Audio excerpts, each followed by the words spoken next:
We're going to talk about 10 common mistakes that sellers make when selling their small business. The first one that we're going to touch upon is overpricing your business. What does that mean, Holly? Yes, Jen, we get this quite a bit. So pricing is where most owners, I would say, stumble, right? A lot of times they come in with an emotional number. I poured 20 years into this. It has to be worth X, Y, and Z. This is my baby. I put my blood, sweats, and tears in.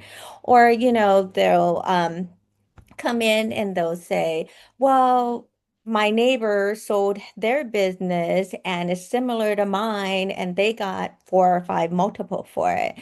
So it's hard to really gauge that because not no two businesses are the same. There's other variables that are involved, like, there's other factors such as how long the business has been established, is there management in place, or their contracts. So we do get this a lot. Yeah, we definitely get that emotional tie. We get that they want to recoup their investment value because it is a lot of money, an upfront investment to start a business. And sometimes it does make more sense to buy a business that is already established and running. And that's why we love selling businesses and doing what what we do.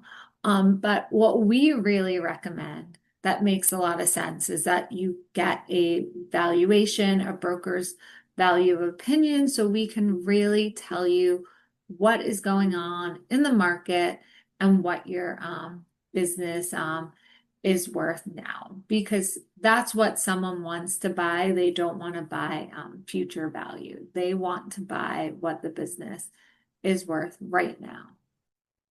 Yeah, and buyers pay for cash flow, right? They pay for stability and they pay for some future potential is considered. But if the price doesn't match the financials, buyers will walk. Or if it's overpriced, they might not even put an offer in, just a risk of offending the sellers.